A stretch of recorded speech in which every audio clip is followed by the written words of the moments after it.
evening, folks. Let's talk sport. Welcome to the 9 o'clock. It's now the new Premier League show.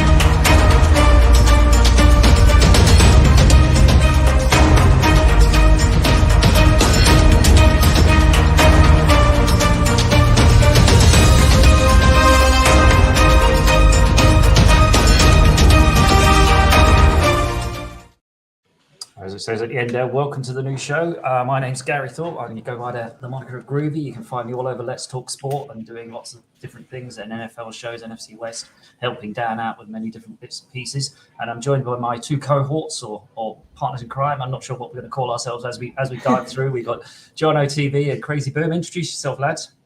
Yeah, I'm Jono.tv. I used to run the Football Nation podcast with Boom, who used to be one of my co-hosts. We've come across. It'd be nice to not run it and just be able to talk about football and not have to do all the admin and stuff, and just be able to talk about football. And I'm doing a bit of the graphics as well, helping out. Yeah. Loving our new background. Thank you. I'm Crazy Boom, as you can tell by the flag in the background, very Irish. And crazy. Other than that, we're both Man United fans, by the way. I was going to say, what's the next thing is obviously I'm slightly outnumbered with my allegiance right now because you're both. But I like to self-proclaim the most unbiased United fan out there. Is there such a thing? That's why I said. I'll say I'm a relatively unbiased. I'll be honest. It's still a bias. Yeah, there'll still be a red tint to everything you say, and that's inevitable. It's the same for me. I'm a Liverpool fan. Inevitably, most things will have that slight edge to it. But I try and discuss many things, and as we dive in, and we'll talk about a number of different things. Inevitably, some of our specialities will end up pulling on, the teams that we support. How would you not, right? But we'll dive in and looking. I'm hoping to get some really good guests on as well. I've got some really good guest links to my old podcast as well. I've spoken about who we try and get on as well. So I'm really looking forward to this. It's good. And as you say, you've taken a step back from producing. I know Dan's already got the, I'm just looking behind you there, John. Dan's already got Adrian Coote, the ex-Norwich and Northern Ireland forward. He's going to be joining at some point. So that's a great one. I'm really looking forward to that. Norwich is my second team where my dad grew up in Norfolk. I've always kept an eye on Norwich. So they're my second team. So that'll be really interesting. It will be good to get a professional's viewpoint, so it'll be good to looking forward to that. And we've got other sort of Let's Talk Sport contributors will be popping up. Matty will probably join in from a Chelsea perspective. All depends whether or not Chelsea are doing well if he jumps in.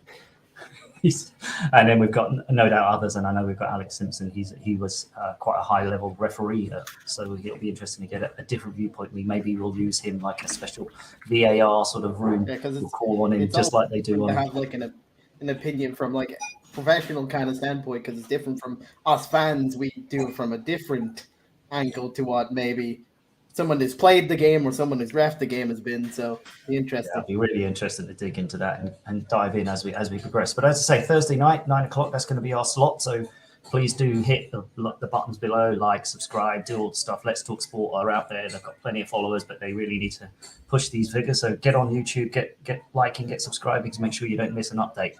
Where do we want to start today? Leave a comment. Say you're here. In fact, so we know you're here. That would be a good one. We know you're out there watching, and we're not just three random guys talking to ourselves in the middle of the evening. Which, hey, we're going to do anyway, right? Yeah, right, guys. Dan sent us a lovely list of where to start and what to do, and then I think it all got blown completely out of the water with the transfer news of today. I think that's the only place we should really start, right? Yeah. Where do we want to start? Should he go? Should he stay? What do you reckon? Big boy Harry Kane. And the other Harry as well. The other Harry as well. Show of Harrys. Harry show. The Harry, yeah. Harry Kane. It's been going on for years. Everyone says that. I think he's the best, arguably up there with the best strikers in Premier League history. It would be sad if he didn't win some trophies. but obviously you've got the side of it that he can be the top goal scorer and beat Shearer's record.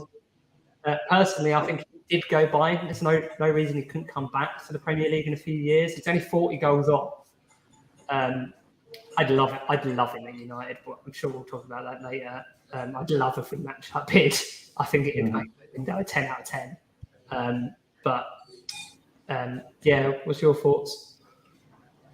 Well, mine personally, I think, as you say, he deserves a bit of silverware. I know he's been close, and I know there've been, Carabao Cups and little bits of cup runs and stuff, but I think he deserves the consistency of Champions League football. He's too good a player to not be playing at that Champions League level. He's England captain. He's scored, England records goal scorer. He's smashing records left, right, and centre. Shearer's record is even potentially, on the cards from a Premier side. Is he wasted at Tottenham? I don't want to say that because that's obviously going to cause a few, Tottenham fans to maybe get a bit riled up. But if he finishes his season and he finishes his career and he goes, look, I'm the record goal scorer for England, record goal scorer for Tottenham, but I have not one winner's medal, not one trophy, not one. He always gets compared to Shearer, obviously, because he's tracing that record. And Shearer didn't make that move to a big club, but at least he won something. Yeah, he's still got a Premier League winners medal. Well, he's still got that medal, isn't he? Where what's Harry Kane won? The Audi Cup? It's all good having these golden boots like right next to you and stuff, but eventually you want that gold medal or something for anything. Yeah. And, yes, that we all, I suppose, I don't want to say disregard the Bundesliga, but the Bundesliga is viewed as a one-horse race, right? We know that Bayern is going to be there winning it. I mean, they've won it, 11 seasons in a row or something insane.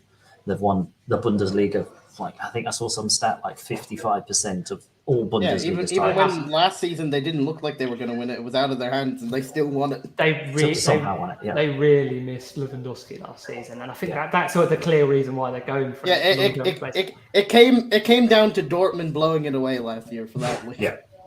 And as you say, I honestly think he could win a Champions League if he went Bayern. Yeah, I think he could. And that's why I don't think he's going to win the Bundesliga. They're always in the Champions League, right? It's not like Spurs who might have a good season, finish third or fourth with a cup run, but and then they're in the Champions League but then next season they miss out and they finish sixth or whatever. With Bayern, they are consistently always going to be in the Champions League, right? Even on a bad year, they might finish second. And they're always challenging for the Champions League. They usually get at least the quarterfinals, most years. So and that's got to be the stage that Harry Kane's got to be looking to play for the next, twilight of his career, whatever you want to say. I see Matty's joined us. Hey, Matt Smith, thanks for joining in, mate. Looking forward to the show as well. And also, you looking at it from a Spurs point of view, obviously he's got a year left on his contract. In January, he can, if he wants to, he can sign a pre-contract with a foreign club in January. So he could either sign a pre-contract with Real Madrid or a Bayern Munich in January anyway, or in the summer he could go to a Premier League club. So he could sign. Just walk away for nothing. Yeah. And that's what I think. I wouldn't be surprised if United did make a like it. And it's my dream. I really. You can't help it. You really do. I'm going to be honest. I'm the opposite to John is always saying, his dream is. I'm saying the dream's dead. Let it go. Give it up. We're the two different sides of this.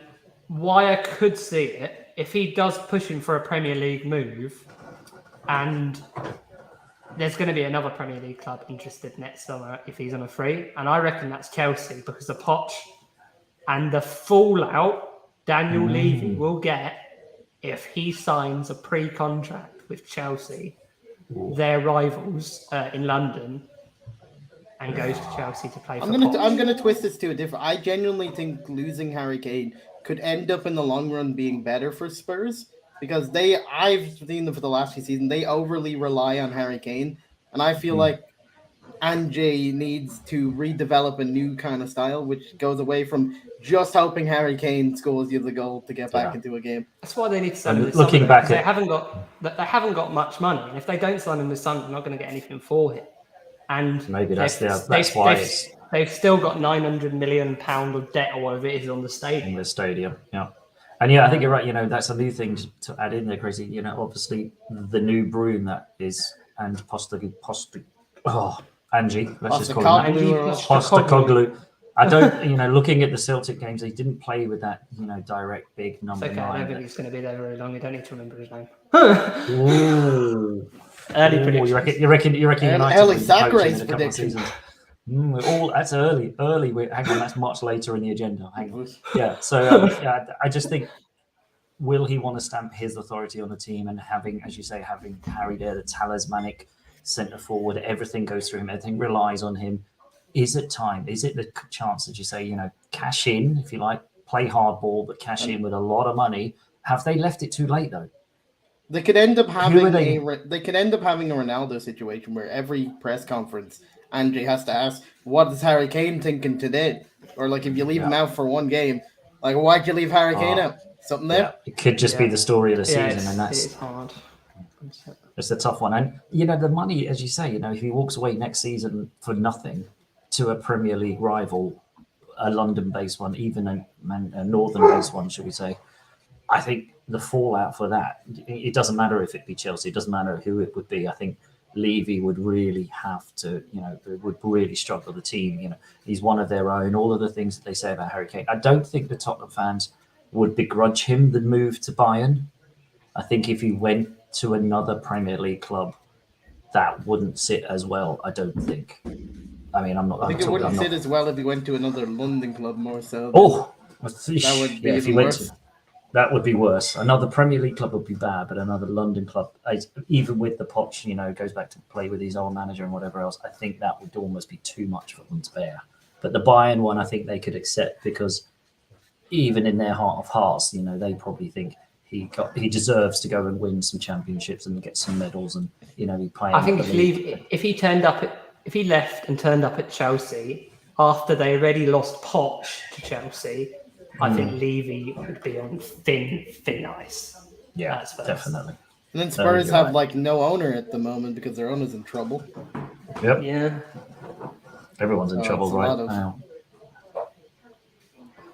Yeah, so that was the main big story. But then obviously we've had hey Alex, thanks for tuning in, Maddie. Let's just quickly jump in there. Matt's got a point. Surely him to Bayern is the best way this could work out. Exactly. That's what I'm saying. You could use them. Spurs could use the money, and literally, I think it could be better for them in the long run. They can, 100 million or whatever it is they're going for is going to be a lot of money for them to help to rebuild. It seems silly not to take the money now. Not sure what you just did there, Jono. You just pressed the wrong button. He just died. Does he do this with you all the time with the fat fingers? Yeah, so I think you're right, Matty. I think, get the money now. You can use that 100 million, maybe get 2 players in. Yes, it's going to be a big hole, but, they've got Song, they've got Richarlison. They need to find more goals from somewhere, but they'll obviously hit the market for that. But I wouldn't put it past Daniel. Unfortunately, that was going to be exactly my comment. You would hope not, but you wouldn't put it past them. It's the same people. It's still Daniel Levy. I mean, they didn't, as you say, they had a bucket load of cash for the Bale money, and they got a lot. I remember they got 8 or 9 players for that, and I can't remember one of them wasn't. None of them stand. It wasn't Ericsson, maybe the best one. Yeah, probably. Then he didn't work out well in the end. Didn't work out in the end, and I can't remember anybody that stuck around after that. So yeah, maybe it's a double-edged sword, as you say. They get a lot of money to rebuild, but they don't want to kind of go lock, stock, and barrel rebuild. Will Ange go and raid the Scottish market? They still need he's known it. They still need that recruitment at the back as well. Yeah, they definitely need to strengthen up. Anyway, and then we move on. That was the big story today-ish. So, as you say, let's go on to the second Harry story of the transfer window, the big one. Harry Maguire leaving Old Trafford, going to West Ham. What do you guys think?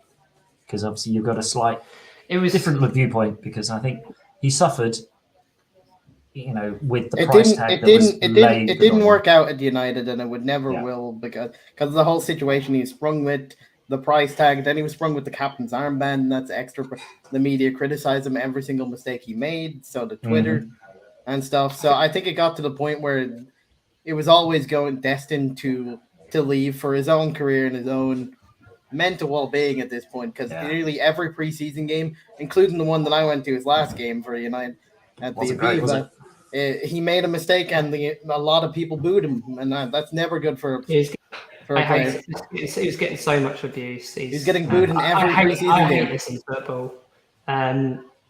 It's the right time for him to move. It was on the right. Writing was on the wall when the captaincy got taken off him last week. Yeah. He fell behind Shaw. Shaw was preferred as a backup centre back over him after Lindelof and obviously Martinez and Varane. So and I think West Ham's a good move for him. He's going in there. Apparently they're going to make him captain. He knows Moyes from before, you know. Moyes is a good manager. I think Harry Maguire, you know, I think the problem with the Maguire United situation was the football style changed, and Harry Maguire's potentially, you know, doesn't fit, you know, Ten Hag's way of playing. He's got his limitations. We all know what his limitations are. You know, his turning circle is, you know, the size of a tanker. He's not very technical. And I've always said he works very good at like a back three, Harry Maguire. Yeah. He's a very good organizer. You know, if it's static and he knows, and you know, if it's going to be up in the air and he goes and header. I said it last year. He would have been really good for a Spurs under Conte. Yeah. In that back three, he would have been awesome in that role, I think. That's what he played in that World Cup that we bought him for. Yeah. I mean, he still plays for England. He still turns up and, you know, does really well. But even though he's supposed to pick on form, and if he's not playing, it's a weird one. But Southgate's got favourites. We all know he certainly does. But yeah, I mean, I think from a Maguire personal point of view, as you say, Crazy, you know, his situation was so untenable at United. Now, if he'd had, you know, any mistake he makes, he's getting hounded for. His, you know, social media want him out. He's getting, you know, it wouldn't be long till the effigies are being hanging from the Stretford end, wouldn't they? Onana, who's just come in, I don't know if you saw the clip. Of absolutely him, roasted him, didn't he? Yeah. And it says a lot when even that's a bad sign, isn't it? When even the Irish United fans in the stadium that were booing him when he made a mistake, that usually never happens in like our preseason friendlies that they host over here. Usually everything's positive and everything's, you know, give the guys the support. But yeah, so I mean, good news for that. Good news maybe for England. It will keep his, you know, spark his career a little bit more, get all that pressure off him. Interesting, as you say, that Moyes has given him the captaincy straight away. It's, you know, Mark Noble, very much an Ollie Harry Maguire. Very much. I think that's gonna. I don't know whether or not that will. I do think he's a West Ham player. You think of players they've had in the past at the back. And they do play with quite a deep line. So I think he's going to be really good for West Ham. And I'm really happy. They're potentially also still in talks for Scott McTominay as well. I think that's going to... Because I think Paqueta is going to move to Man City. They're going to eventually just pry him loose, aren't they? Because I think they're going to eventually hit the price tag that... They're going to eventually hit the price tag that West Ham have. Yeah. And then I think they'll come back in for Scott. And again...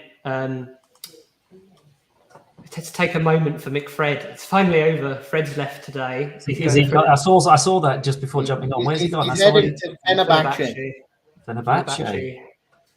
Here we go. So Scott McTominay might go. So that was our starting. That's your starting.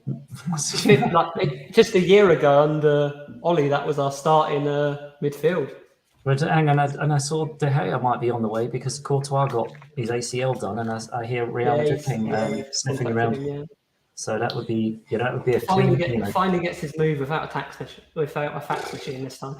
Who knows? Yeah. So yeah, I mean, it's interesting to look at that. You suddenly think the last time we played PSG in the Champions League, it was McFred in that midfield. Mm-hmm. Big changes at the Stretford end then. Definitely. Yeah, and then obviously they also picked up Ward Prowse, which I thought somebody had to, right? From a purely playing professional. I don't see him as a championship player. He's not a championship player at all. I mean, it was one of we had a show on Let's Talk Sport last year, and a couple of the guys were like, he can't play in the championship. Somebody's got to come in and save him from Southampton, from himself almost. Yes, he was captain and he's been there for years, etc. But Pep said it himself last season. He said he's the best free kick taker in the Prem. and that's coming from Pep Guardiola. In a Yeah, press I've you conference. should always know said a thing or two. it's free kicks or just penalties for that, man. Hmm. If you get it close And enough just to the look at box, it. it's You penalty. get him there. A team gets him for, I think, what was it, 28 million? If he scores you 5-10 goals from the free kick, it's more than Yeah. paid for it. It's more than paid Take for a itself. moment for Southampton as well. They're probably going to get 50 million for Lavia. They got 30 million for someone else. I can't remember who it was, and then 30 million for James Ward-Prowse. Yeah, they are I've being made a little bit. Over 100 mil in the Championship. I mean, they're fine. They have the Irish midfield youngster Will Smallmount to keep them going. The other guy I'm not surprised no one else, another one could go from there is that Balaketchup, the centre back, the young German. I'm surprised no clubs have moved for him as well. He's talented. They've rejected 7 million from Sheffield United for Will. Yeah, which sounds like it sounds like somebody's going to, I'll just give you 7 million. It's a little bit. I'm surprised there wasn't We'll a. talk about This is a Sheffield derisory, United later. They're an derogatory. odd one. They're an odd one. They come through on the quiet a bit, haven't they? So yeah, it's true. I mean, does he offer that much to Team Ward-Prowse? I don't know. I mean, we're in a bad Southampton team. He shone, but will he disappear in a better West Ham team? Will he have enough? Will he be just that I person think deep that down he'll linchpin? still have his attributes. Like if you get a corner, you want him to be taking them. Yeah. Definitely. And as you say, a free kick's anywhere in the. And to be honest, maybe that's what Moyes is thinking. Harry Maguire with his big head, James Ward-Prowse crosses into him. Yeah, Maybe get 1 or 2 He's going goals for from Premier it. League experience. They've been in relegation battle the last few years, and then they need. this year they need bodies as well because they've got Europe this year, haven't they? Yeah, I think David Moyes is trying to set up set piece FC here. That's true. Yeah. I mean, if it gets him the same result next year, will the fans be happy? They got their trophy. They managed to stay. I think he was very much in Maguire danger of and getting sacked before got that all trophy. Premier That's League experience, which is key. Yeah.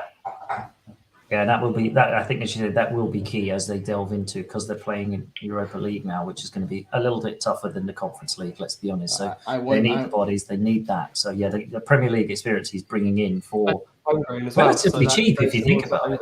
Talent. Yeah. And it's relative because I mean, he's paid. I wonder why our person in the chat there likes hating on Spurs. I wonder why that's definitely not West Ham and Definitely not a West Ham bias there at all. No, not much. So when you start talking about it, who do you think overarchingly? Because I know West Ham have been pretty busy, as you say. The Harry Kane thing's floating around. Who's won the transfer market so far? Because there's not been massive splashes. I mean, other than lots of big names going to the new league. We could, I know we joked about it. We could say that the Saudi league has probably won the transfer market so far. But in terms of the Premier League, which team do you think has strengthened the best? I'm going for two. One at the moment. One if something happens. Okay.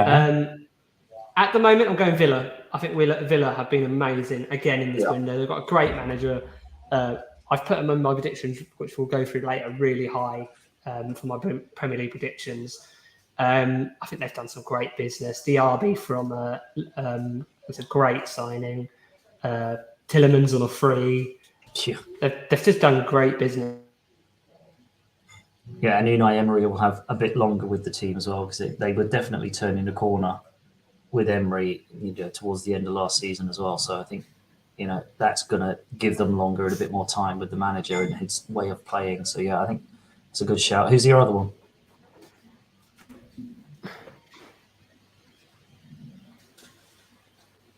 Oh, looks like I might be losing Jono a little bit. Who have you got, Crazy? While he's connected to. It's one of the transfer. It's a very hard one of who won because I think a lot of teams have strengthened their positions. I do think Villa are up there. Yeah. For what they have potential. I've seen some Spurs fans trying to claim that they won the draw, and I'm saying no for that. on my timeline. That's a hard sell. Yeah.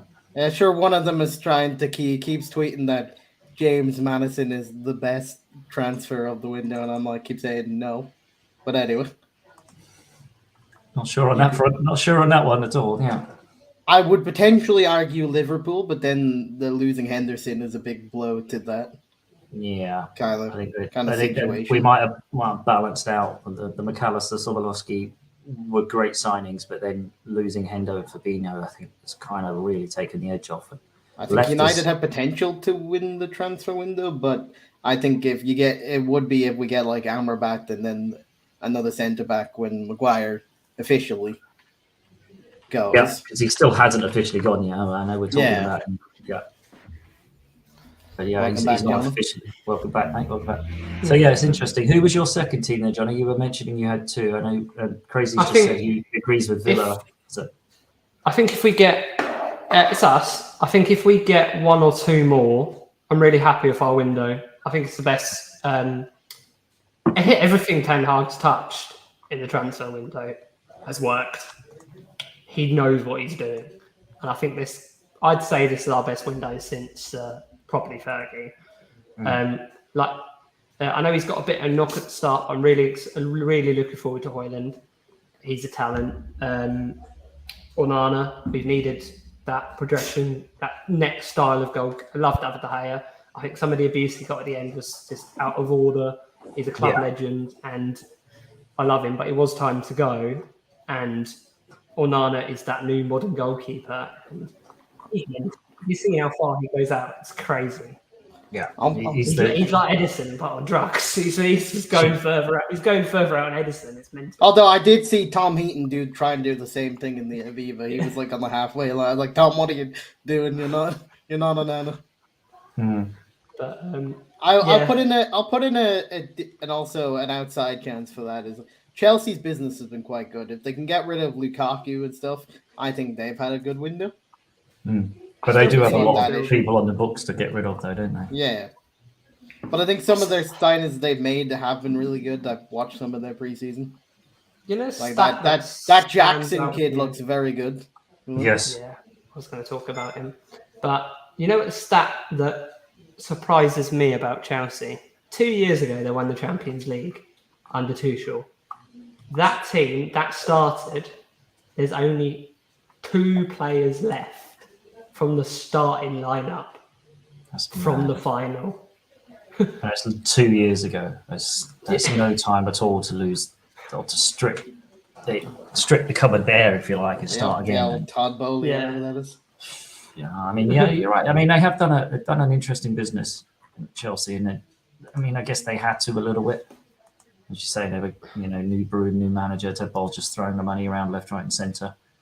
Villa are definitely in the, as you say, United have strengthened really well. I think they needed key players and key pieces, and they went and got them.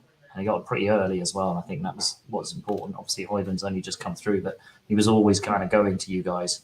It's why we left the Harry Kane negotiation very quickly, because we realized that Spurs were really going to sell to United. Like they were just as much as I say, if we did the same fee as Bayern, they wouldn't have accepted us. They would have asked for more to keep that going. And the problem with Levy, you could end up doing this till the very last day of deadline day and had no one.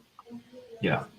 And it all flip side, he's gonna, if he plays hardball and he does the whole let's play chicken, and then Harry goes on day, the 30th of August, the day before deadline day, and just goes, "Yeah, I'm getting Bayern. You're on your own." Who are they going to panic buy then? Yeah, I think interesting. Newcastle have done an interesting bit of business. They've done a bit of odd business because I don't think any of the signing. I don't think their signings are anywhere near to help them with the Champions League.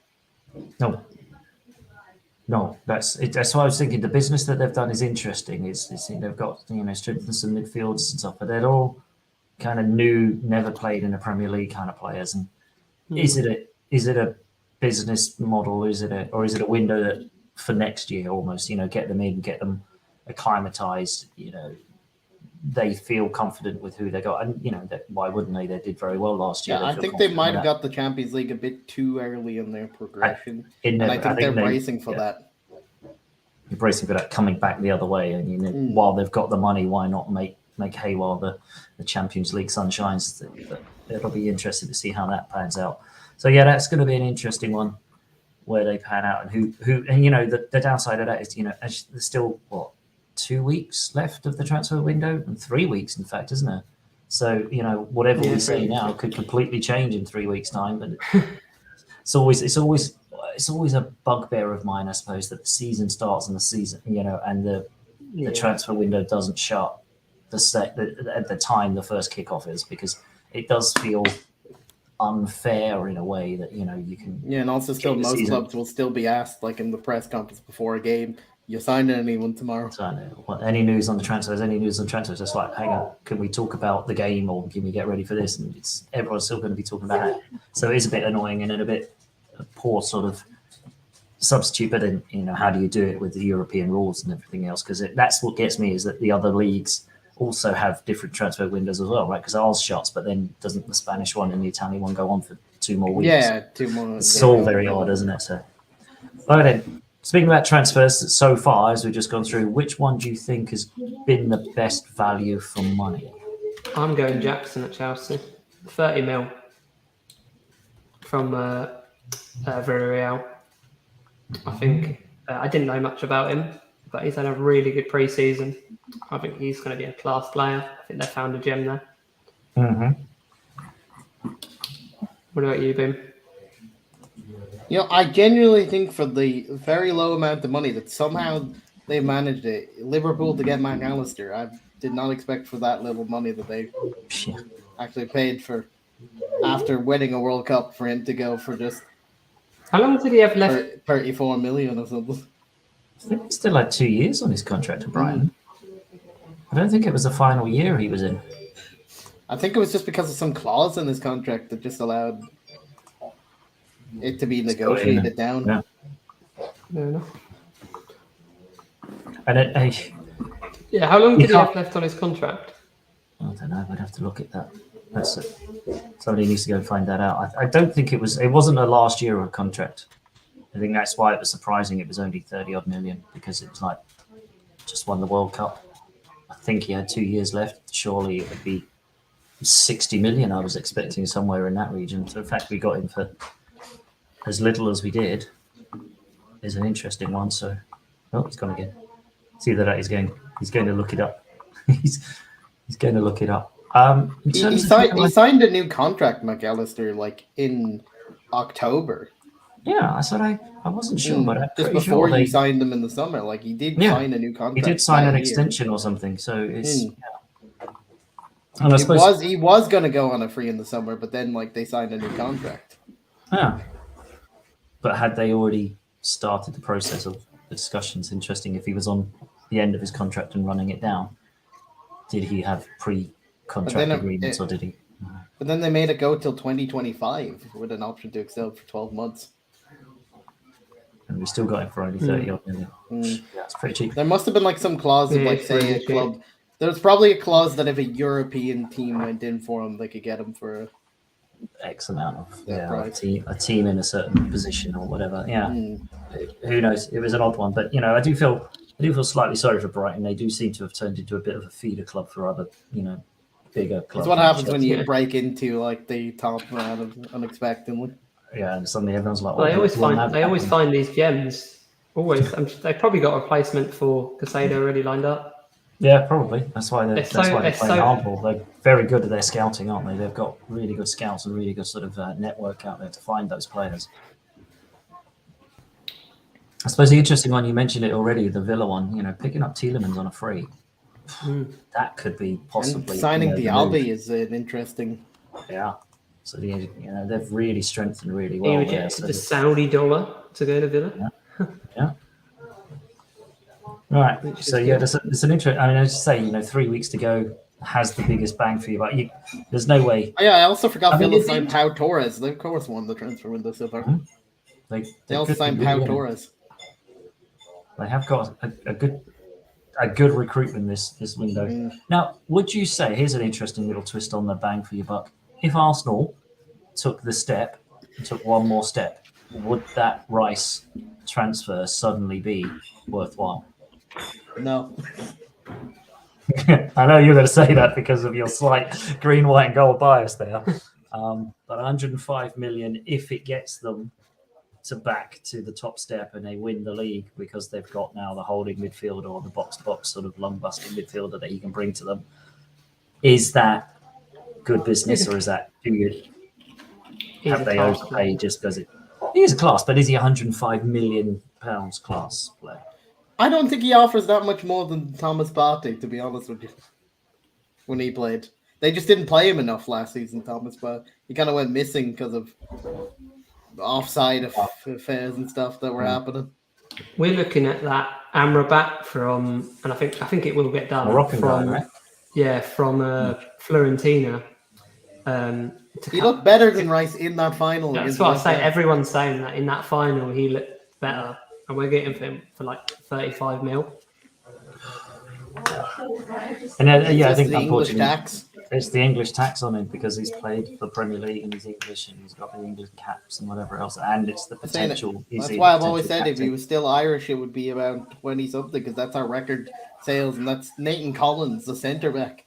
He broke his own record of going for an extra like 2 million to the 22 million to Brentford.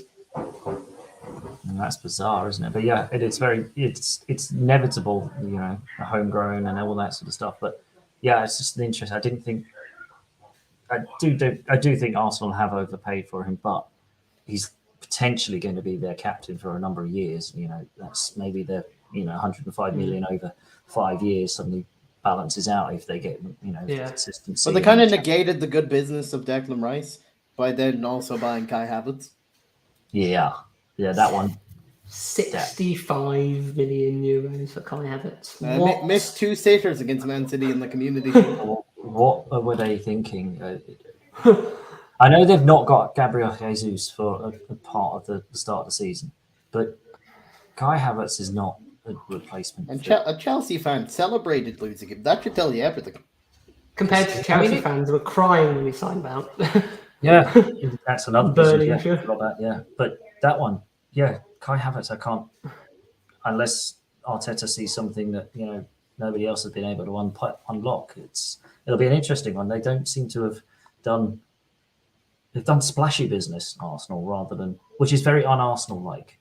Usually they're quite reserved. And I saw a clip from one Arsenal fan trying to claim that Arteta may see Kai Havertz as like a Kaká, and I was like, he's nowhere near. What are you on about? You can see him and like a Kaká, but we could make sort of crass jokes about what sort of Kaká he could see there. Right, interesting. Let's move on a little bit more prediction-wise. I know you said Dan's got here. Who do we reckon are going to be the top 4 teams? Now, do we want to stretch that to top 6? Because I've started in the last couple of years. It does seem like it's now a top 6. Yeah, because that is the next part too. Who do we see the best? What team not in the top 6 has the best chance to do? So I think we can just do like top 7-ish, like one that can 67 and a dark horsey type thing. So yeah. All right, who's your pick? Obviously for winning. Man City. I just don't see anyone close to them just yet. Yeah. I think their squad is still strong, even though they've lost a couple of players. Their squad is still stronger than anybody's. Sure, we can all say we took it a step closer, but there's still a mountain left to step. Yeah, it's still getting close to them. Still means what? Getting within 10 points rather than 15 or whatever else. I think they're still head and shoulders above after winning as much as they did last time round. It's going to be, unless they all just have a party year. That's complacency or whatever else kicked in, or something happens. But I can't see anybody knocking them off the top step. What you push over there, John? Mike, drop for John there. So, what about you, John? Are you agreeing the light blue? Yeah, I think City will still win it. I think United and Arsenal could go close. I do think we can have a tight. Especially if we get 2 more in, if we get a centre back and a midfielder, or a midfielder and another striker, that's the one I want. I think we need another striker on top of Højlund. It's going to be a lot of pressure on Højlund. He is young, very talented, but I do think that is the missing piece. I think if we did have someone like a Kane, like that, a proven Premier League striker, I think we could win the league. But I'm going for us for second, and City still to win the league, So, and then Arsenal. Manchester 1-2 then. You got yourselves coming second, Crazy? Yes, I do. Mainly, I did have Arsenal before, but as the moment they signed Kai Havertz, they went down a place. So Yeah, I think I've got. Yeah, it's a toss up between. And I hate to say it from a as we mentioned, that Liverpool perspective, but you guys have strength, and Ten Hag has been in there long enough now to get his point across to the players, and he's got players in that he wants now. And I do see you guys, stepping forward, whether or not. Till Arsenal now, we haven't been able to actually play Ten Hag football because we haven't had the players for it. We've actually You've got been the playing the players. football without the right players in place, so it's been like square pegs in round holes at times. Harry Maguire being, the prime example of that. And now, for example, like last season, we were playing Luke Shaw. Onana completely changes our game. Yeah. So I do think you guys are definitely in for a shout. I don't know if Arsenal, as you say, they've strengthened, but have they strengthened in the right way? Was last year a and they also have the dangerous situation. They also have the dangerous situation of like now they have Raya and Ramsdale who will both want to be number one keeper. Yeah, that's an odd one. Last season, I was having two things Arsenal fans would keep coming back at me. One was that Thomas Partey is better than Casemiro. 5-time Champions League winner Casemiro, that one. And the other one was how good Ramsdale was, and now they've replaced him. Gone out and got the guy. I mean, the Brentford. I mean, Ray is better than because Raya did say if he's going to move, he wants to be number one. So it's going to be very interesting what happens. Be interesting to mix that one up. Yeah, it will be definitely a no goalkeeper. Obligation to buy though. That's odd because they had, and it's less than Spurs had like a 45 million bid rejected, and the total package is like 35 for Arsenal. It's really odd. Could be the Arteta draw then. Could be. It's interesting then whether or not that's coming across. Okay. Who's in fourth then? Who's getting that last Champions League spot? So I've gone City, United, Arsenal, Villa. Interesting. They have come good. They've got a really good market. Unai Emery. I'm really impressed with them. So that's my shock of the day. I'm going for Villa to get to that is top four for Villa. That's back to the big time for Villa. What do you reckon? Fourth, I have Liverpool. I saw enough at the end of last season to panic me at the end of last season to think that they can go on it. They sort of figured it out again after the hullabaloo at the beginning and went on like a mad run before they kind of slipped up and drawn, but it's not quite a slip up. It's just anyone could draw a game out of nowhere. This isn't my United head on, but what I look at when I see Liverpool, what would worry me is you cannot change a whole midfield in one window. Yeah, it's why I have them barely just in like fourth. Like I don't think it's so risky. Like even if they get Casado, that's still risky. Bringing a whole new midfield and hoping they gel straight away. Yeah. Like I genuinely looking at the preseason games, McAllister. I genuinely think Liverpool will flirt around 4th, 5th, 6th like throughout the season. Yeah. And even with as good as I could possibly hope, fourth is probably going to be our target. I think, as you say, there's going to be for example, I didn't like Scott McTominay and Fred together. I thought it was too defensive and it didn't work. But I wouldn't have changed that home midfield in one window. We've done it over time. Good. But I wouldn't have done it all in one window because it just they knew each other at least. They knew what that each other gelling done. They didn't have to talk to each other because they knew each other's game. The only thing that might help Liverpool is they are going for Premier League kind of proven midfielders in a way. Apart from that one name I can't pronounce, but other than that, they're going for Premier League. Soboslai. And watching the preseasons, He's decent, but he's a bit raw, and he's a bit of Watching a your card. preseason, Gakpo seems to be finally getting into his own. Finally finding a place to play him, and I think and I think that's possibly our downfall. Is it our midfield is weak, but we've got so many forward players to try and put in. It's almost like we almost have to ignore our midfield because we've got Salah, we've got Darwin, we've got Lucas, we've got Gakpo, and it's like, how do you fit? Like a lot of your points would just be like Allison just knocking it up to your front, whacking it up to the top 3, 4, 5, 6, whatever. Yeah, my concern is it looks like a bit of rock and roll football is back, where it's back to the heyday. We'll score more than you because our defense looks a little shaky. Evidence kind of like by that 4-4 like preseason 4-4 result against a second division German team or something. It's like you shouldn't be letting 4 goals in, even if it's preseason and you're not quite warmed up and whatever else. I think we still got to work out that, is Trent a midfielder? Is he a defender? Is it a back 4? Is it a 3? Is it a whatever? And Europa Leagues might kill you as well because like Thursday, Sundays is never a good. It's never a good turnaround. So I think that's going to be a struggle for us. And I think you're right. 4th, 5th, 6th will flirt in and around there, unless we go on one of those crazy runs where we win games 5-3 and whatever else. But I can't like see even that like end of season run. Like it was very like just about like each one was like a 2-1, a 1-0. Yeah. Because we couldn't keep clean sheets, and I don't think we're going to be keeping clean sheets is going to be a problem for us this year as well.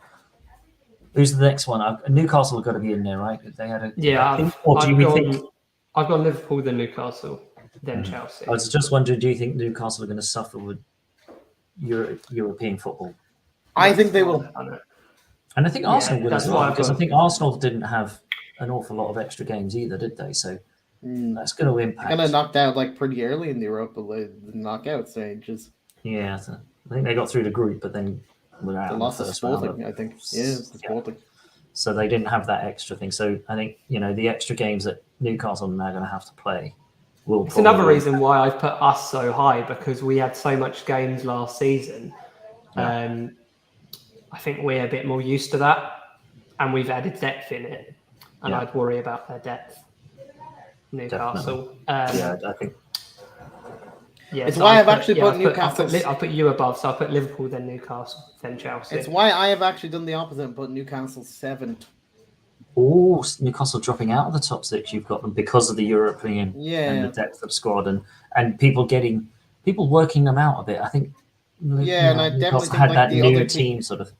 And the other teams like progressing as well with their players. I think it's a bit more competitive. I could definitely see them getting Europa League, but I've just put them in 7 because I think it wasn't as strengthened as others. I put Villa in Europa League spot. I put them in 6, Villa, because I think they'll get there. But I also think Unai Emery will probably win the Conference League. That's my. He's a man that loves it. He loves the Europa League, so I'm sure he'll love the Europa Conference. Yeah. And I put Chelsea up there too, because I do actually think that Jackson and some of their signings will actually, and that Desi centre back is quite good. Didn't they just pick Tyler Adams up as well somewhere? Yeah, they just agreed for Tyler Adams as well, which is a good squad player. Yeah, it's a good squad player. The bodies are there, the depths are there. And that's one of the things. And Pochettino is sound enough to get top 6. He always is. Yeah. So run it through me then, Crazy. So you've got City, United, Arsenal, Liverpool, Chelsea, Villa, Newcastle. Ooh, that's your top 6/7. What you got, Johnny? I've got City to win the league, United to come second, Arsenal, then Villa, then Liverpool, then Newcastle, then Chelsea. Ooh, so the Villa's your sort of dark horse. So I've got obviously City, Arsenal, United, but that's either flipping. It's a flip of a coin between the two of you, I think. Then I've got. Who did I have in 4th? I don't have us in 4th. I think I have us in 5th. Even with rose tinted glass, I do think Chelsea are going to be 4th. I think Chelsea might be in and around there. Might be a step too far, but I think it'd be Chelsea, Liverpool. I think it would just be a bit far. It's a very young team. Yes, they haven't got Europe, which will help, I think. Yeah. But it is a very young team. So it's why I put Chelsea and Liverpool very close to each other. It can go either way. It's like toss of a coin. It's Chelsea, Liverpool, Chelsea. I think Chelsea will take it. Liverpool 5th. 6th, I do think Villa will be in for a European shout. Maybe not Champions League, but I think they're in and thereabouts. And as you say, I think Newcastle are going to unfortunately fall away because of the extra games and the extra pressure, and suddenly people have worked them out a little bit. Which means So also that's my Brighton 7. fall. Which means Brighton also fall away because they're not used to Europa League either. And they're being decimated by the other squad by just taking all their players as well. So, they're going to I eventually honestly have to think have they're a gonna go hangover. mid-table. Yeah. I'm going for Brighton mid-table this season. Who's going down? I have gone for Luton just to go down. I really hope it'd be amazing story for them to come and even being in the Premier League. They've got to At play- Kenilworth Road, at the tiniest stadium in the Premier League. I thought, did you see the joke where somebody's like, they're going to check VAR by going into somebody's front room because literally Yeah, they're just going to It's go that to someone's close. TV. Can you put on the Yeah, Gabriel's list for me? just put that on VAR for me. So yeah, I think it would be lovely if they stayed, but yeah. Yeah, so I think they're going to just go down. I've not put them worse though, because I think Sheffield United and Wolves are going to be horrendous. Wolves have sold Wolves have everyone. sold manager's everyone and gone just got already. rid of their manager, right? Yeah. A week Yeah. before the game, well, not even a week, like 3 days before the season starts. They brought You in a got good a Gary manager. O'Neill. They brought in Gary O'Neill, and he did good at Bournemouth last season, but they've lost Jimenez. They've lost. I know he. They've lost Collins, the centre back. Collins. And then Neves went somewhere. Neves went to Saudi. Yeah, I think they've just lost too much. Neves is such shame of Neves. He was so good a few years back, and that injury just Ruined it, didn't he? yeah. So that's interesting. Yeah, I think I had Luton, unfortunately, not sticking around. Sheffield United not sticking. I do see Burnley sticking around. I think Company will have them playing a Man City brand of football that will be enough to get them secure and safe. Yeah, I agree.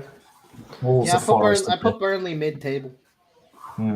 Wolves of Forest are the toss-up there for who goes down with the other two. I think it could be either or. I think Forest were lucky to stay up. They got a bit of a lucky. Yeah, I think Bournemouth will be about mid-table. I'm season. the only one that has backed Luton to just survive. Oh, who have you got as your bottom 3 then? I'm going for. The reason why I put Luton to just survive because I'm backing my Irish guy Ogbenny to keep them up. Just one guy. That's it. It's all him. The moment they signed Ogbenny, I'm like, Luton, you're staying up for me. Yeah, my second team now, second favourite. They also got they're getting what's the name from United on loan, aren't they? The right back or something, isn't it? Oh. No, They're trying to get Hannibal. they're trying to get Hannibal on loan. That'd be a great signing for them on loan. Going down directly in 20th is Sheffield United. I think they've sold too many of. Like they just sold the best midfielders to Burnley. Yeah, you don't do that. That was So bizarre, you wasn't it? That was a bizarre piece of. I think they're a Transfers. team that I think they've accepted that they're going down this season. They're going to taking a go for the parachute parachute payment. payments Yeah. and hopefully get back up the next season. I think there's some financial issues going on there that they're just trying to balance Right, the ship, maybe. the Bucks this year. Take the parachute payments. They've accepted that they're going down. As much as I like Egan, as I think Egan's not quite the centre back is not quite Premier League level. He's more Championship. I agree. I think they're going to get down. 19th, I put Wolves for the same reason John has them going down. I think they've lost too much stuff. Mhm. And brought- so they brought a really good I put manager. Forest going Yeah. down. Just But just they haven't done anything, have they? They've and I think they got away with some of their games like the end of last season were kind of Yeah. apart from the Arsenal result near the end that kept them up mathematically. I think they were struggling near the end of last season. they can't score goals either. They've got a real problem scoring goals. So yeah, Yeah, and they Problem got they've got, they Chris spent Wood. so much They got money. they got last Chris. season. They spent a lot of money for Chris Wood. How have Newcastle managed to sell him Chris Wood? It's just beyond me for that amount of money. Yeah, to get that amount of money for it, I mean, that's possibly one of the best bit of businesses any team's done. Hot take. Give us one big hot take for this season, then. Who's going to be, for example, who's going to be top goal scorer if it's not going to be Erling Haaland?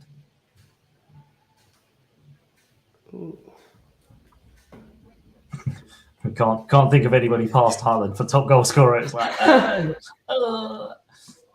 Harry Kane at United. You're holding on to it. The dreams He's holding on to burns his bright. dream. The dreams burning Oh, bright. So I reckon. There you go. What's a hot take? Who's the first manager out the door? I reckon Pochettino, not Pochettino, Postecoglou at Spurs. Postecoglou. Ange Postecoglou. He struggles, can't win the fans over, and he's on the hot seat, and he's out by December. My prediction is David Moyes kind of goes this year. I think they were flirting with it last year, and I think he got himself saved by the Conference League, and I don't think they're going to do too much in the Europa League. Oh, interesting. Hope somebody's taking notes. I mean, that's a hot take there. Chelsea winning a golden boot. Well, that's like me. To be fair, I think I had a hot take already when I predicted Villa to get top 4. Villa going in the Champions League should have been enough, really. You didn't need to top that one. That was pretty much straight in there. And you guys, you mentioned it already. You know, you're talking about what transfers do you think still need to happen. Now, obviously, you mentioned Amrabat to you guys, centre half somewhere. I think, and we can also talk about at this point that what could happen is Caicedo going to Liverpool. Somewhere. Liverpool have verbally outbid like Chelsea, and apparently now Brighton are waiting for Liverpool's actual bid. Yeah, and whether or not Chelsea have outbid Liverpool for maybe it does seem an interesting to you. Bit to of me a 4D chess, like you outbid one, I'm going to outbid yours. You want him, or we'll bump your price up here. It's almost like they're playing auction games against each other to try and bump the price up of two players. It's an interesting one. That is very interesting. What else do you think who else do you think needs to go out and get something? Obviously, Sheffield United seem to be, selling all their best players. They must have to go out and find somebody who's got any chance. Wolves. They need to go and get a striker who's going to score. But are they just going to go to one of their other Italian teams? That I also think Everton need players. Sean Dyche and Everton. Forgot about I saw a really good link with Everton yesterday. They're trying to get who was the striker at PSG who went to PSG, who Newcastle wanted all of last summer, and then he went to PSG and just sat on the bench. That's with an E name. I know what you're talking about. I can't remember his name. Someone will get it in chat. But he was really good in France. They signed him. He went to PSG just because it was PSG. It was a bad move. He didn't play, and they're looking to loan. I think it's Hugo Nketiah or whatever. Nketiah, yeah. Everton are in talks with a loan to buy option on him. I think that could be a really. Because I know I know Everton tried to get Elanga before Forrest got him, but he chose Forrest because he didn't like the style of football that he would be playing under Sean Dyche. That says because that's what you're going to get from Sean Dyche, right? So yeah, which is why I kept him up, because Sean Dyche is good enough to just keep you up. But that's got a hot take here, Luton. I had them staying up too, Matt. Yeah, we had them stay. Yeah, John had them just on the edge. Yeah. Villa top 4 is outrageous. I'm sticking with it. He's going with it. It's out there. You can't take it back now. We'll come back to it at the end of the first season. They had a great run. Absolutely. We've got hope this will be recorded. We'll bring this all back and we'll hang us all out to dry when we realise just how bad we were with that. Villa get relegated. Yeah, Villa get relegated and Luton a mid-table secure, pushing for Europe. Then we'll all come back to that one. That would make us laugh. Sure. If Luton get mid-table, I'll buy a Luton cup. Yeah, absolutely. I'm sure someone at the team is writing up all our predictions. Alex Simpson has a tendency of capturing hot takes and bringing them back just so we know. So just watch out for that one. Villa top 4 is as bad as me saying Chelsea will win the league. Oof. It says it all, doesn't it? Speaking of predictions and speaking of hot takes, we have got a prediction league running. We've got it scrolling across the bottom there. If you hit that link, we'll put it on the YouTube channel and stuff. There's a Super Brew prediction league. I don't know if you know Super Brew. It's a kind of website. You can do your score predictions. There's a Let's Talk Sport league there. Throw it in there. Let's see we get a few people watching, we'll go against each other. We'll see how we get on. Dan said he's going to throw a bit of money in a prize pot for us, so makes it a little bit more interesting. So get on there, go join that one, have a bit of a laugh on that one. You guys got any podcasts or anything else going on this weekend, or are you just kind of full on to the start of the season? Yeah, just looking forward to the start of the season. Before the start of the season, hopefully get some predictions correct. Hopefully nobody pulls us back. Or get terrified with the Luton prediction when Brighton scores about 5 past them on the opening game. But anyway, that's Burnley have got I have put them on my Super 6 to lose 4-0 to Brighton. 4-0. I think I've got Burnley going down 4-0 as well because they've got City, haven't they? I mean, they got City tomorrow. It's like, welcome to the Premier League, Vincent Kompany. Here's your old team. You remember how good these guys were. Good luck getting anything out of that one. So there you go. Lads, as a first show, I think you can say guaranteed this has gone down really well. Looking forward to catching up next week. As I say, join the prediction league, get in there. We'll pull that up next week and see how we got on for the first week, just for amusement value. But as a first show, I've loved it. Nice to meet you guys, and I'm sure we'll have good stuff to talk about next week with the games. Oh, I'm sure there'll be even more transfer news for next week, even if there are games. But I'm sure the comments and the transfers will keep flying in. I was going to add one other thing as well. Like I'm helping run.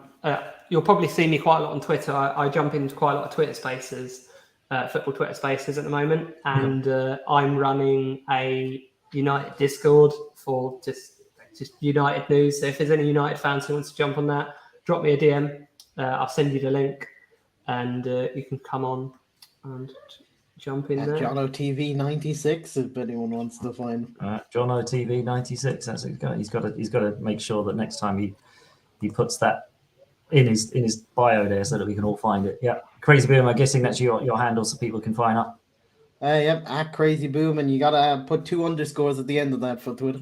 Oh, there you go. There we go. So go find us. We'll put a post on here. We'll update the Super Brew with the Premier League predictions. Go find it, guys. Thanks for your time this afternoon and this evening. It's been a real blast. I can't wait for next week to see how we got on for week 1. Until then, guys, thanks for watching. This has been Let's Talk Sport, the Premier League show. Don't forget